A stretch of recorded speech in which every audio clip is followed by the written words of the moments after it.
Great. Woo! Woohoo! Oh yeah. Woohoo!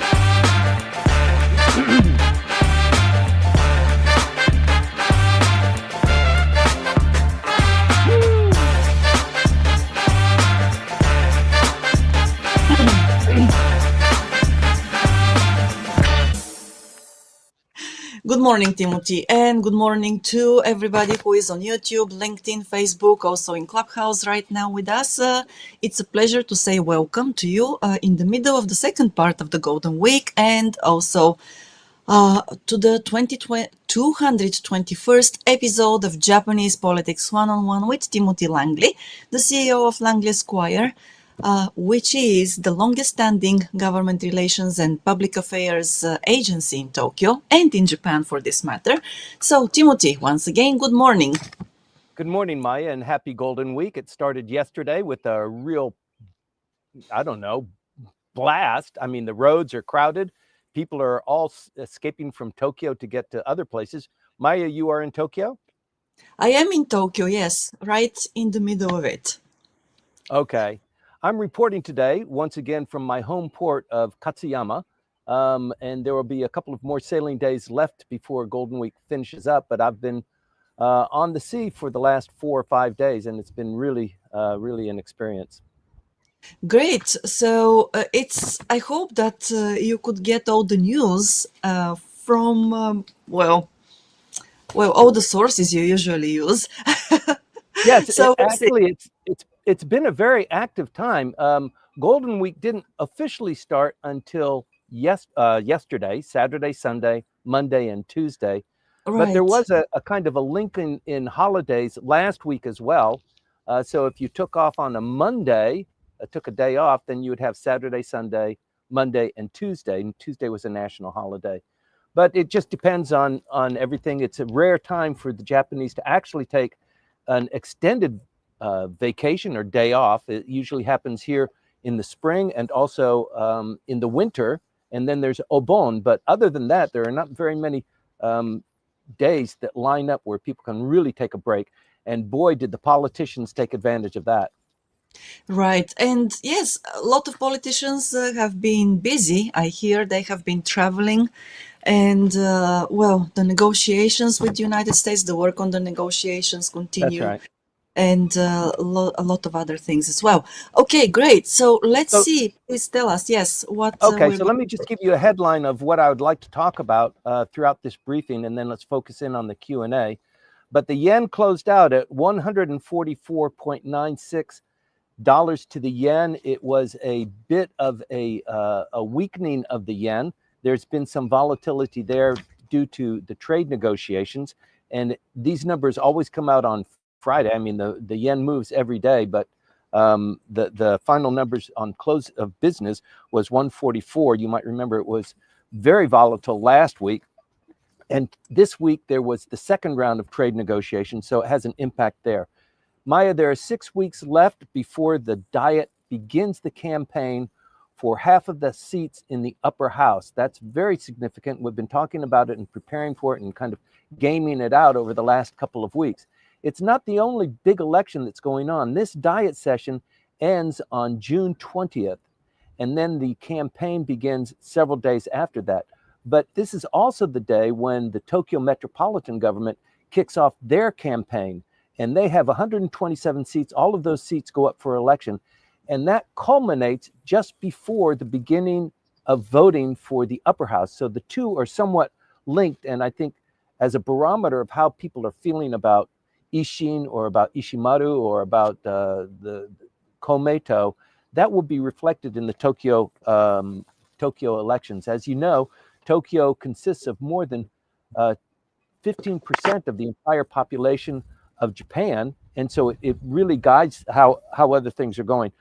Foreign travel over Golden Week is very robust. As we said last week, 14 members of the cabinet will be traveling, lots and lots of people in other high posts and in positions, but also just politicians who are trying to up their game are using this opportunity. Like we said, there's just not that many opportunities for people to get out and travel, and this is a time to kind of broaden your foreign policy chops.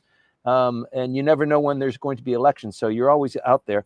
The second round of talks ended a little bit inconclusively, a little bit of some disappointment on the Japanese side that the Americans are holding firm. They've given them a proposal of trade issues that they're going to be discussing more robustly in this month. Later this month, there probably is going to be a third round, but there's not much movement apparently on the automobile tariffs at 25%. So it's a bit of a disappointment. South Korea is really suffering now politically.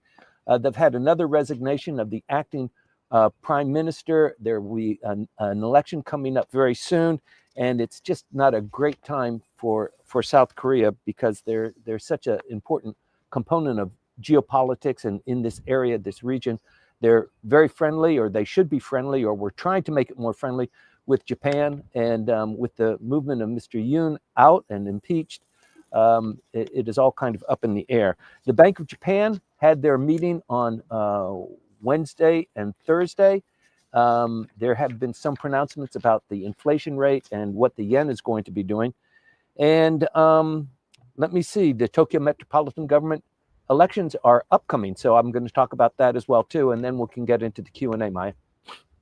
Right, yes, thank you very much for this. Before we move into the detailed version of the section actually of this briefing, I want to give a word of thanks to our sponsors, and the first one of them, as you already know, I believe, is Kanchu, or as they are well known, online Kanchu.com. Kanchu.com, or Kanchu, is based in Kanagawa, in Yokohama actually, and they work in the area. They do projects in the fields of buying and selling real estate in Yokohama. They do real estate investment and property management. So if you want to know more about them, or you want to connect with them and work with them, please reach out to James Howell, who is on LinkedIn. He is very active there. If you're not connected with him, please connect with him on LinkedIn. You can also send him an email at james@kanchu.com so that he can talk with you. Please do not hesitate to do that, whether you speak English or Japanese, because James is an English speaker, but his colleagues are Japanese as well. So please do not worry about that. And think about it. We are happy to be able to represent them here because we have worked with them and are very pleased and honored that they chose to be our sponsors. So now, Timothy, back to the details of this briefing. Great. Thank you very much, Maya. And once again, thank you very much, everybody, for joining us on, well, if you live in Japan, on a Golden Week vacation time, but also for people, I mean, more than half of our audience is overseas, and we always appreciate you tuning in there, even on YouTube, because of the time difference. So thank you for that. Foreign travel has been robust for not just the Prime Minister, but also members of his cabinet. The Prime Minister is visiting, or visited, Vietnam. A lot of fanfare there. In 2 days, he covered a lot of things and a lot of motions to bring Vietnam maybe a little bit closer to trade and some sort of facilitation with Japan. China is really leaning hard on Vietnam to be closer, and they're selling a lot of their products to the international market through Vietnam. There's a lot of manufacturing that's going there. So this tug of war is going on, and you can see it happening, but just by looking at the foreign trade and the travel that not just the Prime Minister, but other members of the cabinet are taking. It is just so robust. And the Prime Minister will be in, let me see, he's going to be in the Philippines tomorrow and the next day before returning to Japan.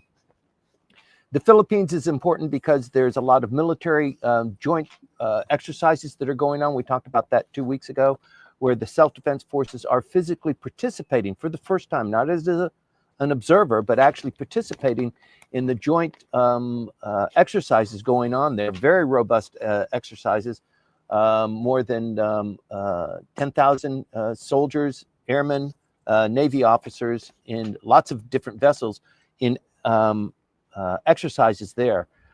So it's a very hot time for the Philippines. Everybody wants to be aligned with the Philippines. The Philippines needs that kind of support. So it's kind of like Houze whose darling is it this week? Everybody wanted to be having a bilateral or maybe a 2-on-2 meeting with Japan, and now the Philippines is becoming a really critical spot as well. So the Prime Minister is visiting there. If you look at the number and the volume of people who are traveling overseas, in the past, you could pretty much predict that everybody wanted to be in the United States.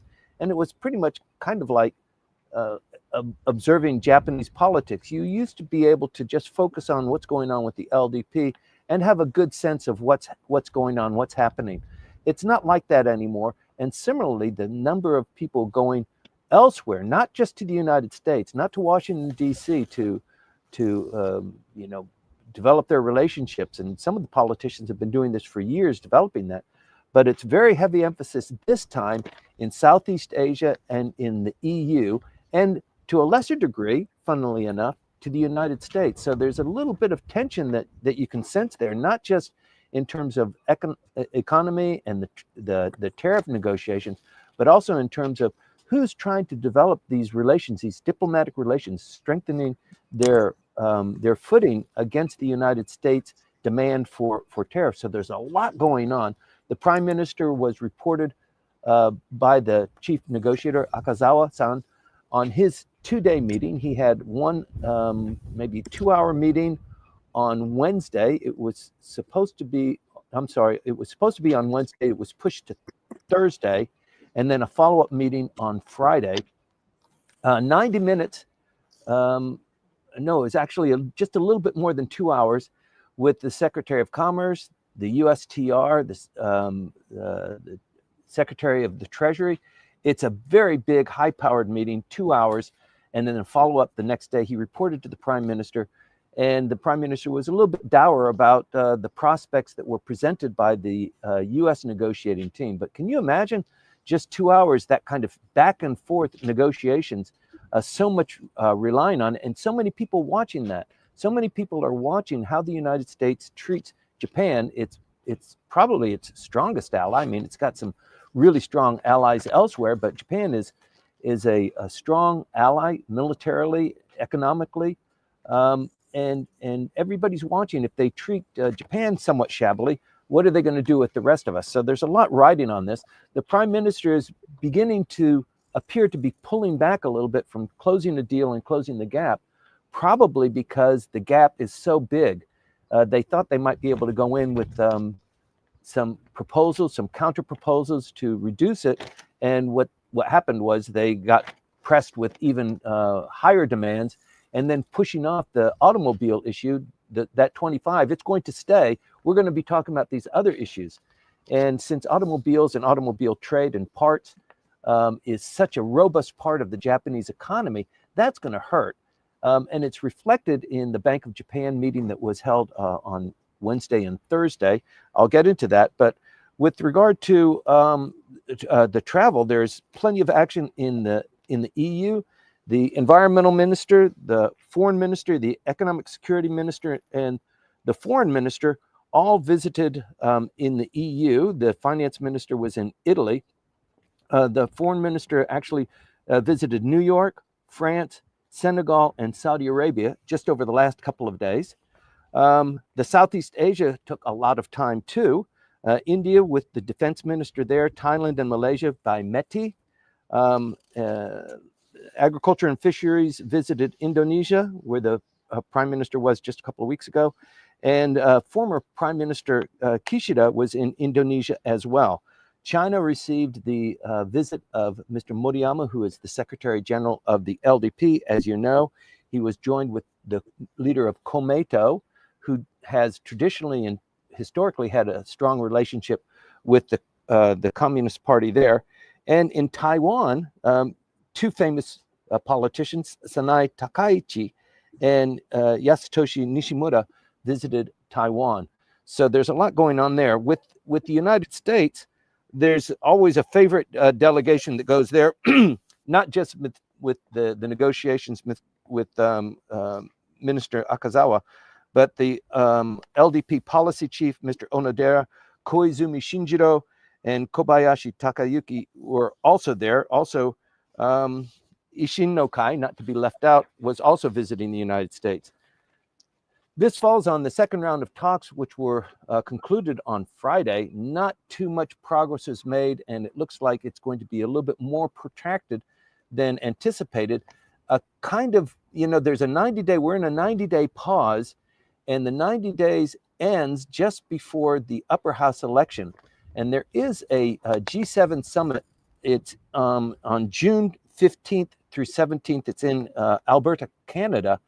There is an opportunity for both the United States, the President Trump and Prime Minister Ishiba to make something out of that. It is an opportunity where they'll be physically together and having an announcement that propels, the dialogue. It would be a nice thing to achieve. And so that's probably a target date that we should be watching very carefully. But there is a lot to discuss and a lot to decide there. There's a lot riding on it.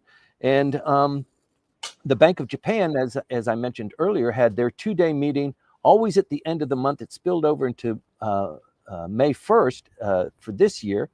But the Bank of Japan Governor Ueda was somewhat dour about his ability to keep inflation tapped down.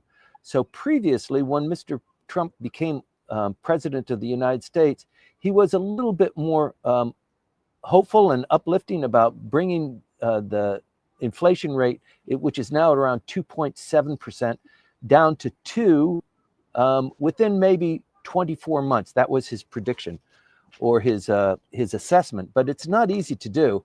And now he's even backing away from that. Inflation is really high. Everybody knows who lives in Japan, and probably from overseas too, that the price of rice is almost double what it was year on year this time last year. And as a staple, it's not just a scarcity of supply, it's also somewhat a hoarding issue for prices to rise. The Japanese government sells rice wholesale into the market, but it's the wholesalers who pretty much control that. Rice is actually coming in from California, a lot of rice coming in from California under certain trade agreements. It's being increased. And likewise from South Korea. So people are actually traveling to South Korea, making a trip there and coming back with their bags packed with rice. It's a very unusual situation for Japan and needs to be addressed, and the Japanese government is firmly working on that. South Korea, as we talked about earlier, is really embroiled in a lot of political difficulties. As you know, President Yoon was impeached. He tried to close down the House. He tried to impose martial law. It failed within 24 hours. There was a big brouhaha about that. And as you know, when he became president, it was just by a very thin margin. So the opposition party against him has always been strong. They control certain functions of the government, making it very, very difficult for him to really make much progress. And it triggered this event that made him, call out the troops and, upset the population and just make an opportunity for the opposition to slam in on him. And it's been in such turmoil there. As the Constitution dictates, the finance minister is like the number 2 in command. He was supposed to go in as acting president during this interim. He resigned on Thursday because the opposition doesn't like him either. And now we've got the number 2, or the second person in the cabinet, Education Minister Lee, who has stepped forward, who will be acting as the president for the several weeks until the election campaign will start. The president, the Prime Minister Hun, actually has resigned on Friday in order to make himself as a potential candidate for the presidential elections coming up. So there's a lot of turmoil going there. The sad part about that is that Japan and the United States and South Korea were making significant progress in mending these fences and building an alliance, the 3 countries together, as a kind of a stopgap towards North Korea and the testing there. The testing there continues, and our great leader has already decided that he's going to attempt to equip his naval forces with nuclear-tipped weapons. That was what his pronouncement was earlier this week. So there's a lot of concern going on there. Let me see. The current interest rate of Japan is the depreciation. The market is looking very carefully at the Bank of Japan, and as a consequence of the kind of meekness of the Bank of Japan governor talking about the economy, talking about the inflation rate, the yen actually took a dip. And as you know, we talked about earlier, the yen closed out at 144.96, almost 145 to the dollar. This is a kind of a signal of things to come. The Bank of Japan also predicted that things are not going to likely get much better throughout the rest of this month, and much of it depends on the negotiations with the United States, since so much of the economy depends on free trade and trade with the United States and automobile trade and that sort of thing. And that's why this year's Golden Week is really heavily influenced by people going to the EU and to Southeast Asia, probably more than in the past, because you've got to have options in dealing with the United States, apparently, is the strategy of Japan. They don't know if they're just going to be succumbing to one concession and then have another one coming in. And it's really upset the markets, and you can tell it's upset the economy here in Japan. It's really something that is inescapable. So going forward for the rest of this month, and just economically preparing for June and July, the elections that are going on there, there's just so much hotness going on.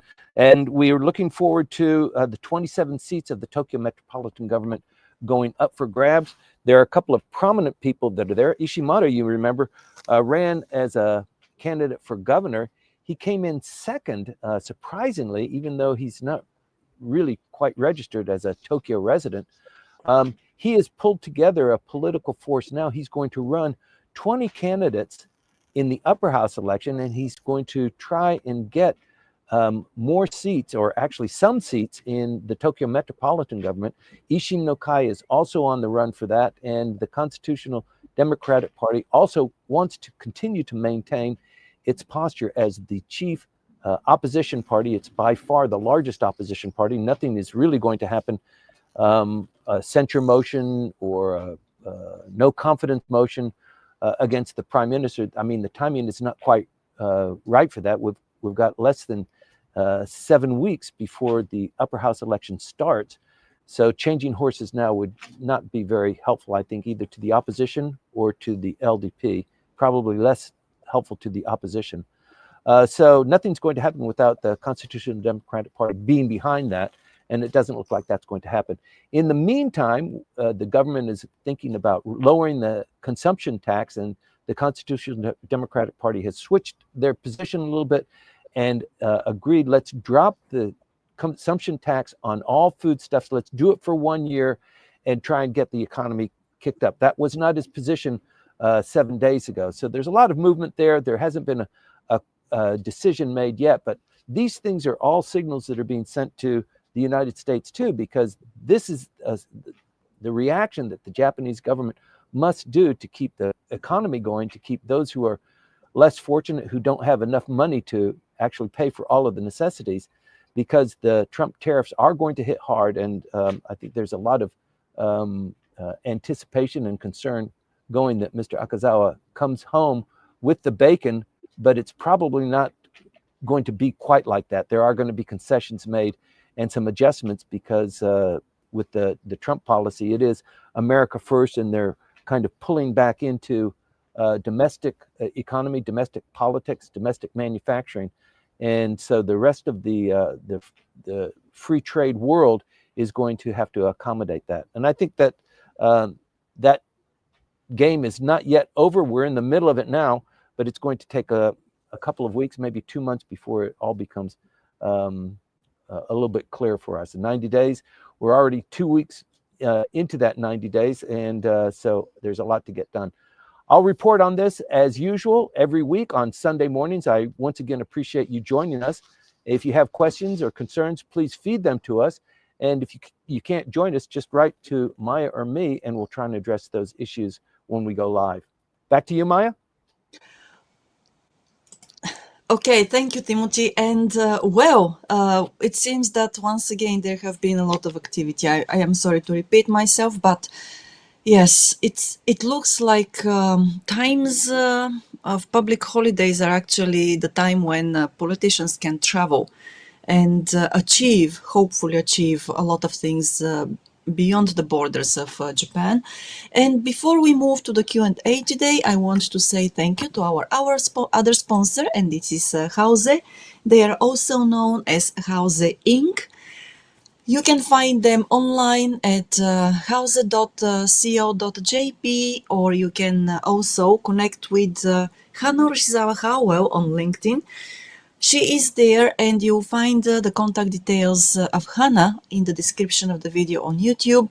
Houze does custom home design and construction. They also do commercial building construction. They're based in Yokohama, and they can talk with you either in English or in Japanese. So the language barrier is not going to be a challenge there for you. If you're worried about that, please do not. So reach out to them and talk with them so that they can help you. They customize their services to a very, very high extent so that they can meet your needs there. Once again, Hana Roshizawa on LinkedIn. You can talk with her there either in English or in Japanese. Do not hesitate and reach out to her. So Timothy, we are moving to the questions which we have received this morning. The first one, well, Hiroaki, I want to say thank you very much for being there before even we started the briefing. Hiroaki sent a very, very good, wish to us. May the force be with you. So hopefully it will be. Yes. And well, we've got a question from Seiichiro Manabe-san, and it is regarding suspicious activities and violations of law, including the Election Act. So we talked about this before, and it is about the fact that some politicians use social media in lawful ways. So Seiichiro Manabe-san says, I suspect that the speed of prosecutions and trials could have an impact on politics in Japan and overseas. What are your thoughts on this, Timothy? So this is a great observation. You'll remember in the Tokyo Metropolitan governor's race, they had the billboards and they had like 58 candidates, and there were only like 50 slots for the faces. And there was a little bit of chicanery going on with selling the spots so that you can have a picture of your dog or a picture of your face, even though you're not a candidate. And that was something that was new to this campaign. And likewise, there was a little bit of for some of the candidates for governor, they were standing on top of the telephone booths that are set up in public places. They were interrupting the candidates, their speeches. They were being very, very unusually robust. And I don't know if it's against the law, but that's what the claim is now, that it was violating the campaign law. And so there has been some complaints made about that. They are worried that since it was somewhat successful, that they might ramp it up.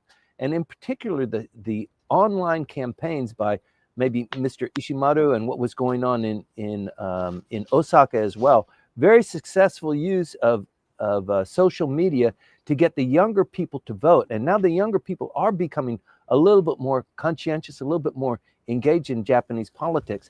And so there are those that are familiar with it and those that aren't. And those who aren't, they're not familiar with how social media works, or maybe they know something about it, but now they're terrified about AI and AI influencing and impacting that. And those who are in the know are going to reap a benefit from that. And those who aren't in the know, probably the older, the more established politicians. So there's this competition that's going on. And I don't have much insight onto what's going on now, but I know that there's discussions going on in the Diet, and also claims that have been filed for the public prosecutors to investigate. So there there is some action going on there. We'll see it play out not just in the Tokyo metropolitan government election, but also in the national election for the 50% of the upper house coming up. Right. And I believe that even though the law probably has, how can I put it? It cannot deal, it wasn't built or it wasn't devised to deal with the present reality of social media use and everything. At the end of the day, this law will probably have to be changed because times are changing and more politicians coming from, well, as later generations, they are eager to use social media, right? So I believe that there will be in the near future, maybe when I say the near future in Japan, of course, it has a little bit different meaning than it does in other parts of the world. So maybe in the next 5 to 10 years, we'll see legislative changes regarding the use of social media in political campaigns and so on, because, well, the rest of the world has moved on, and there have been changes already. And of course, these things, they have to be regulated as well, because we have seen now with a lot of PR agencies, a lot of social media, and a lot of networking, things can go really viral very quickly. And I believe that the law is there to set, how can I put it, an equal ground for everybody. For those who can use social media, who are very fluent in doing it, and for those who are not as fluent in doing it. Okay, so now we've got also a question from, well, on YouTube actually, from a person whose handle name there is Paul, spelled differently in the two words. The question is, do you expect the Japanese yen to stabilize at this level, or will it weaken more? So in the analysis of the Bank of Japan meeting on Wednesday and Thursday, there was a prediction that the yen will probably stay in the 148, 145 range, with a little bit of vacillation. But for the 6-month prospect, it could vacillate down to 130, from 148 to 130 to stay in that range. And I think, generally speaking, analysts know that the Trump tariffs are going to hit hard, and the economy here, I mean, there's nothing positive that the Bank of Japan governor can say about the economy here, because it is suffering. Inflation continues to rise, price of goods and services continue to rise, and the prospect for more robust trade or a new industry being developed here is not very hopeful at this particular point of time. So the economy is somewhat at a standstill, and so that means that the rates for the yen and how it's going to be acting with regard to what's going on in the United States is somewhat up in the air, because what happens with the Japanese yen, it depends a lot on what's going on in the Fed in the United States. So with the United States economy not quite very robust yet either, there is some vacillation that can be expected, but probably the range is not that wide, maybe 7 or 8 yen in a range. Right, and I have a follow-up question to this actually. Do you expect that these fluctuations of the yen will have or are having any impact on public opinion of the current government? Yeah, I think the public opinion of the government is more tied to the price of goods, and the price of goods, if they're imported goods, it's really dependent on the yen and the value of the yen with regard to other foreign currencies, predominantly the United States currency. But I think people are not that tuned in. It's more a sophisticated analysis of the yen and the U.S. dollar. But what the population and what the polls tell us is people are more focused on what's going on with their, with fresh fruit, with vegetables, particularly with rice.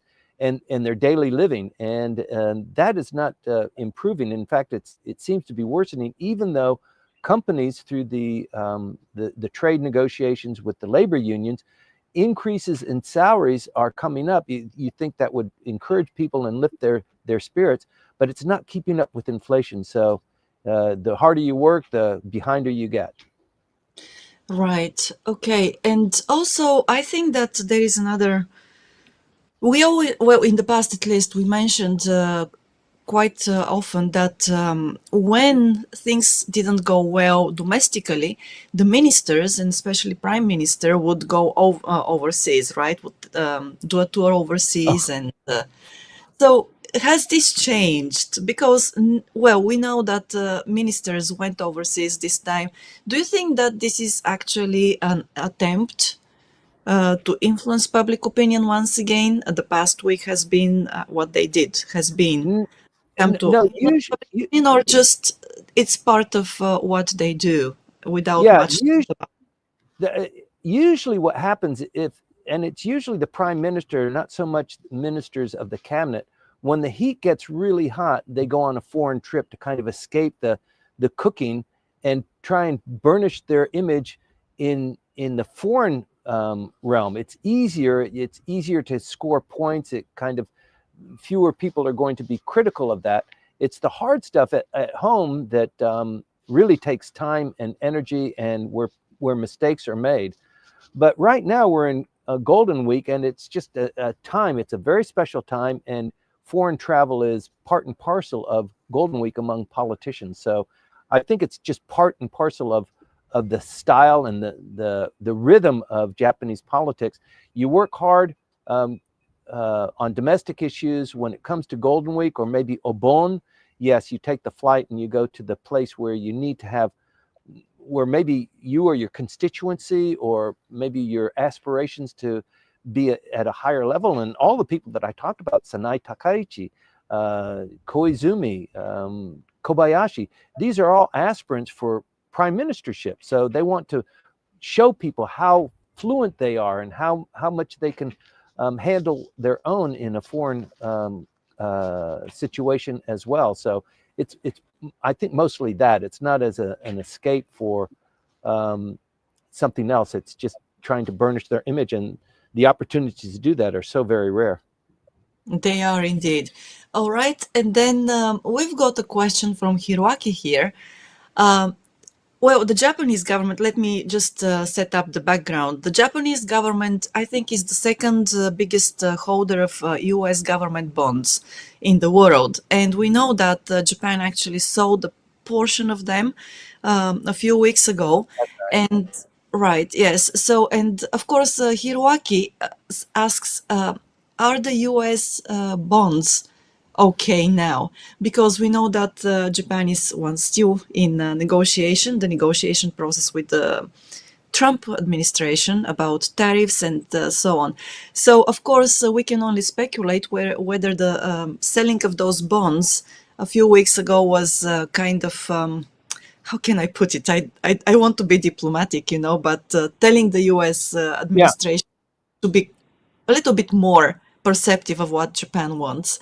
I think you're right. And this selling of some of the U.S. bonds occurred, and then just the next day, the president of the United States says, "Let's do 90 days. I'm gonna back off. I'll give you a 90-day reprieve." And some people put those two events together and said that there was a relationship there. I suspect there might be, and I think it was probably a clever move by the finance ministry and by the Bank of Japan to kind of, just jab a little bit into the side of the United States to say, we are holding more than $1 trillion of U.S. bonds. And the finance minister, Japan's finance minister, this week was asked the same question that is being discussed right now. Could Japan use that as a leverage? And a week ago, the statement was, no, there's the holding of these tremendous amount of U.S. bonds is for other purposes. It's usually for foreign exchange, and if the yen gets weak, we buy more yen and it strengthens it up, and we use that as a kind of a buoyancy for us, but we don't use it diplomatically. He was on TV this last week, just a couple of days ago, saying, "Well, we hold a lot of them, and yes, it might upset the markets, but yes, we wouldn't do that, you know." So it's just a kind of a veiled. Yes, the United States need to be, pay attention to that. But the Japanese government just passed their the largest budget they've ever had, and more than 50% of that, or about 50% of that, is financed by Japanese government bonds. And in the Bank of Japan meeting that they had just 2 days ago, the pronouncements coming out of the Bank of Japan diminished the rate of return for 10-year bonds. So now they have to sell more bonds in order to get the income that they need to support the budget. So it's, Japan is got, just a lot of different kinds of problems, and they've been festering for a long time. So who knows? I think, Japan has to figure out what tools it has in the toolbox, and anything is okay, because they're really at a very critical inflection point for the Japanese economy. So with elections coming up, let's lower the tax rate. Let's lower the consumption rate. Please like us again, even though you're suffering. Vote for us again. So a lot of that is just kind of coming to a point, and it's going to come to a point in the next 6 or 7 weeks. Right. Okay. And yes, Kei-san, thank you very much for the correction. Yes, Japan is the largest holder of U.S. Treasury bonds. So the amount is over $1 trillion. Yes. Thank you very much for this. Yes. Okay, and so Timothy, one more question from me this time. So let's go back to again to domestic politics. We know that there have been calls for a non-confidence vote, and interestingly, so it is Mr. Noda who is holding, Yes. the front there and saying, well, maybe yes, maybe no. Maybe. Yes, Yeah. indeed. And I once again wonder what is the game there? Because you would think that the person, the leader of the largest opposition party would be willing to go full in with that non-confidence vote, and he's saying, well, maybe not. Yeah. I think it's clever for him to be taking that stance, because on the one hand, running against the current prime minister might be easy. We can beat him. Compared to him, look at what we've got going for us and the mistakes that he's making in the economy, and let's just hope that he doesn't do very well with the trade negotiations, and doesn't look like he's going to be doing very good. And he didn't do very well in the budget negotiations and passing the budget. He was a little bit aloof and standoffish as usual. He's losing his hair. He's getting fatter. So let's stay with him.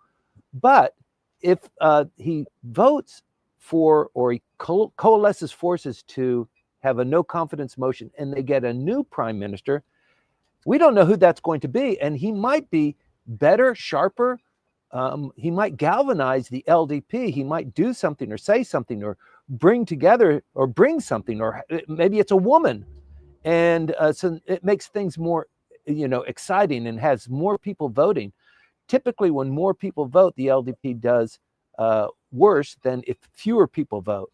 So the true diehard people will always vote for the LDP. And if it's a rainy day, or if people are just, they're not very enthusiastic, the LDP is always going to repeat.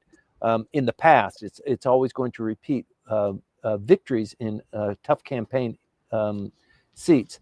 But there's a lot going on here, not just with the Constitutional Democratic Party.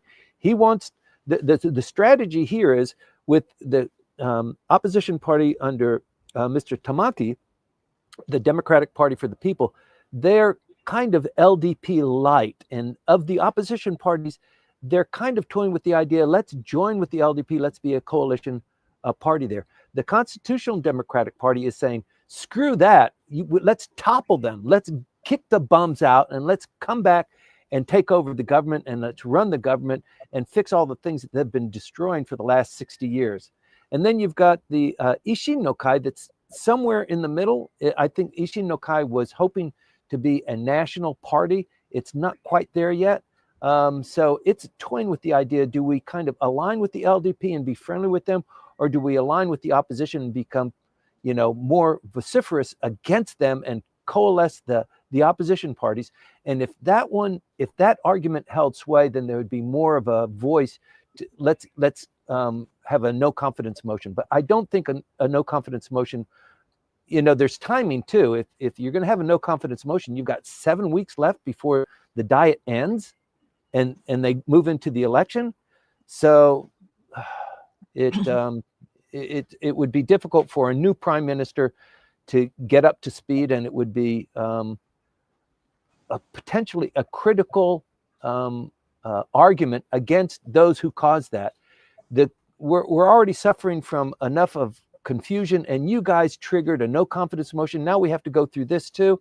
What were you guys thinking about? You're not thinking about us. You're only thinking about, packing your own seats and winning the election, and it's just not going to work. We're not going to stand for it. So it's a very delicate decision to make. I think he's not going to support a no confidence motion.